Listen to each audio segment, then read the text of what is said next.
Thank you for staying with us. Let's begin with the development in Southeast Nigeria. I'm joined by acting National Youth Leader Ohanaeze Youth Worldwide Chukwuma Okpalizuku, who joins me live on the program.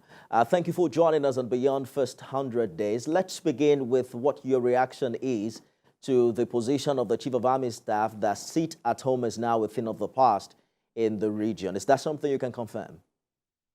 Yes, it is a welcome development that now the hearts and minds of the people are being won over the economic cankerworm and the counterproductive agitation known as sit at home. Indeed, the leaders in Southeast, including the governors and even the residents, have clamored for end to sit at home.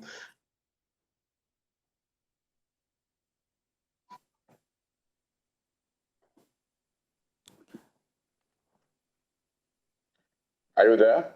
I can hear you. Please go ahead. I can hear you, Mr. Chukwuma. Well, we're working on that connection to be able to reconnect with the acting National Youth Leader of Ohanaeze Youth, who is joining us to better understand what the development is in that part of the country. I understand that you are back now. Please go ahead with your contribution. Yes, like the Chief of Army Staff said, it is our collective desire to end sit at home in Southeast due to its peculiar economic concern to our region, Southeast. So the Igbo youths in the 5 states of Southeast have come together to demonstrate that we no longer support sit at home as a means of protesting or agitating for the release of our own brother, Mazen Nnamdi Kanu. Thank you. So I understand the economic concerns, the billions, if not trillions of naira that have been lost, in the past months or years thereabout. But what do you think has happened now to the secessionist philosophy that has since driven the disharmony we've experienced in the past years?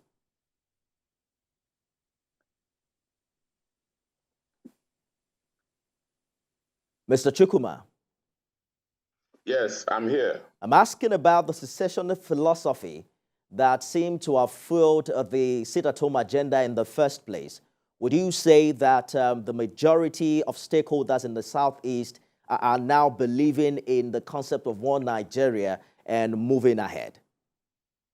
You see, many of us has our own perspective of the agitation. The secessionist initiative was prompted by the gross maladministration, neglect, and the marginalization of the region.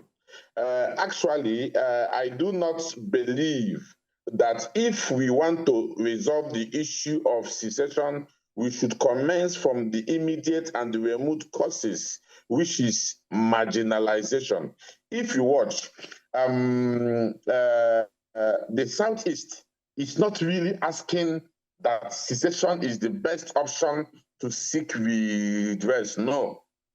If you watch, Southeasterners has their properties almost everywhere in Nigeria. We are the real Nigerians who believe in one Nigeria. That is why whenever you find any Southeasterner, they are working so hard, developing their, just like in our adage, Ebonye Biko na Awachi, where you live is where you protect, defend, and develop.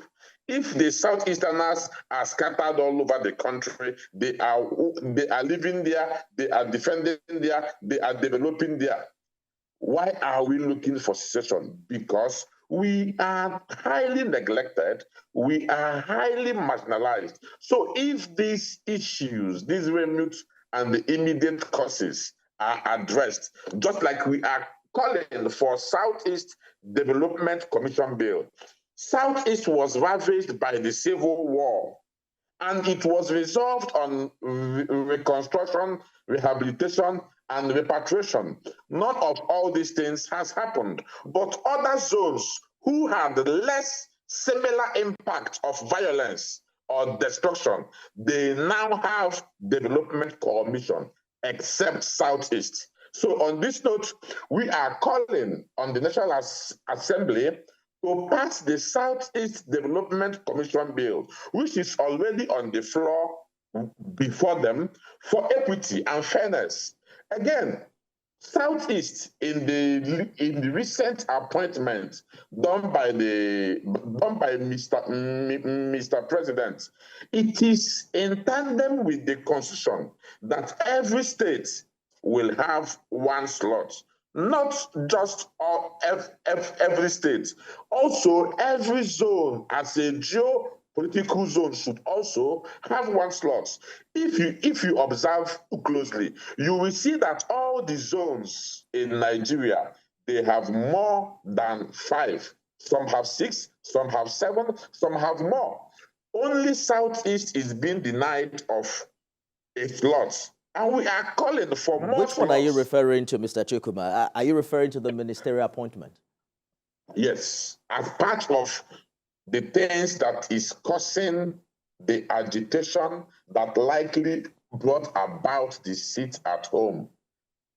So when we are addressing these issues politically, we must touch these points.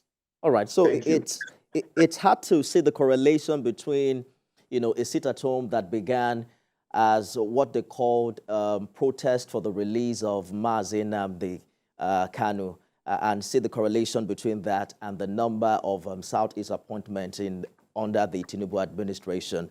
But we understand that there are still more ministerial slots. Some Southeast senators have asked and have actively lobbied for more. So that's still quite open. It's hard to deliberate on that because it's not, a completed negotiation, so to speak. But you talked about the Southeast Development Commission bill. It didn't get the presidential assent in the previous administration. Beyond calling for the assent, what is the region doing? Because you have representation both at the Senate and the House of Representatives.